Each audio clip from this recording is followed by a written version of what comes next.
열왕기하 12장 1절. 이후에 제7년에 요아스가 왕이 되어 예루살렘에서 40년간 통치하니라. 그의 어머니의 이름 시비야라 브엘세바 사람이더라. 요아스는 제사장 여호야다가 그를 교훈하는 모든 날 동안에는 여호와 보시기에 정직히 행하였으되 다만 산당들을 제거하지 아니하였으므로 백성이 여전히 산당에서 제사하며 분향하였더라. 17절.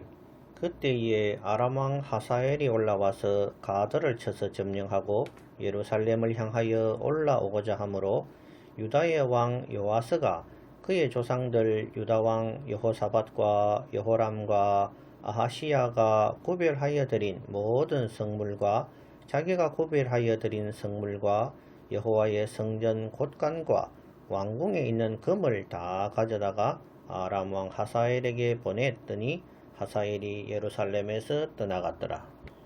19절. 요아스의 남은 사적과 그가 행한 모든 일은 유다 왕 역대지략에 기록되지 아니하였느냐. 요아스의 신복들이 일어나 반역하여 실라로 내려가는 길가의 밀로궁에서 그를 죽였고 그를 쳐서 죽인 신복은 시브앗의 아들 요사갈과 소멜의 아들 여호사바드였더라. 그는 다윗성에 그의 조상들과 함께 장사되고 그의 아들 아마샤가 그를 대신하여 왕이 되니라. 할머니인 아달랴의 손에서 죽임을 면하고 왕이 된 요아스는 당시에 요아스를 왕으로 세운 제사장 여호야다의 사는 날 동안은 하나님을 올바로 섬겼다고 성경은 기록하고 있습니다.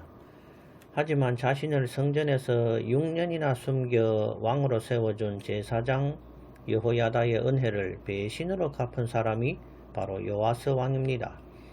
여호야다가 죽은 후 요아스의 정치가 빗나가자 여호야다의 아들 스가랴가 요아스 왕을 질책하자 성전의 뜰 안에서 저를 돌로 쳐 죽였다고 성경은 기록하고 있습니다. 마태복음 23장 35절에는 스가랴라는 이름이 사가랴로 나옵니다. 또 제사장 여호야다라는 이름은 바라기야로 기록되어 있습니다. 마태복음 23장 35절.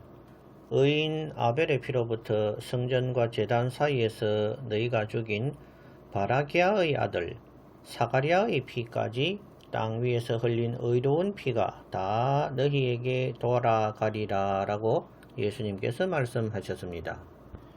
이러한 패역한 일을 저지른 요아스 왕을 하나님은 아람 군대를 통하여 징계하십니다. 1주년 후에 아람의 적은 군대가 예루살렘을 공격하여 백성들 중에서 그 반백들을 멸절하고 노략한 물건들을 다메섹 왕에게로 가져갔다고 성경은 기록하고 있습니다. 역대 하서에서는 아람의 적은 군대를 요아스의 대군이 막아내지 못했으며 이는 요아스가 스가랴를 죽인 그 패역함 때문이라고 해석하고 있습니다. 이 전투에서 요아스는 크게 부상하여 적군이 버리고 간 것을 요아스의 신복들이 제사장 여호야다의 아들들의 피로 인하여 그 침상에서 쳐 죽였다고 기록하고 있으며 다윗의 후손 왕이면 들어갈 자격이 있는 열왕의 묘실에도 들어가지 못한 왕이 되었다고 기록하고 있습니다. 다윗은 늘 적은 군사로 대군을 이기면서 고백하기를 전쟁의 승패는 여호와께 있다고 말하는 것을 볼 수 있습니다.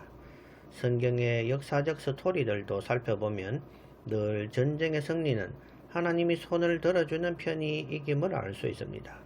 성경은 이방인이면 무조건 악하고 이스라엘은 무조건 선한 구도가 아닙니다.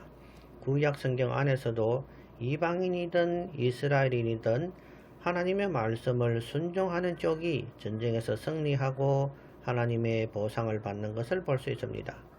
당대의 악한 나라 니느웨라 할지라도 회개했을 때에는 하나님의 은혜를 입어 구원받는 백성이 되었으며 아무리 택함을 받은 이스라엘이라 할지라도 하나님을 의지하지 않고 원망하고 불평했을 때에는 버림을 받는 장면을 성경 속에서 확인할 수 있습니다. 그러므로 바울은 해석하기로 아브라함의 믿음을 계승한 사람들이 바로 아브라함의 자손이라고 말하는 것을 볼 수 있습니다. 그러므로 오늘날 아브라함의 후손은 예수 그리스도를 하나님의 아들로 믿고 구세주로 믿는 그 믿음을 소유한 모든 세상 열국 속의 신앙인들이 바로 영적인 이스라엘 백성들인 것입니다. 요아스처럼 어느 누가 신앙 지도할 때에는 신앙생활을 잘 하다가 나중에 타락하여 버림받는 어리석은 사람이 되지 않기를 바랍니다. 처음 신앙이 중요한 것이 아니라 마지막 신앙이 중요한 것입니다. 사울왕도 처음에는 성령이 강하게 임하여 출발한 사람이었으나 나중에 타락하여 버림을 받는 사람의 대명사가 되었습니다. 오늘날 신앙생활하는 사람들도 어느 누구를 위해서 신앙생활하는 것은 아닙니다. 바로 당신과 하나님의 1대1의 관계 속에서 믿음과 신앙의 관계를 이어나가는 것입니다. 믿음은 형식적인 종교생활이 아닙니다. 그 치레로 예배만 드린다고 구원에 이르는 것은 아닙니다. 하지만 믿음은 하나님의 말씀을 들음에서 나는 것이 기본 중에 기본입니다. 말세에 당신의 영이 잠들지 않도록 부단히 노력하고 하나님의 말씀, 즉 영의 양식을 먹는 일에 소홀하지 않는 여러분이 되시기를 주님 안에서 기원합니다.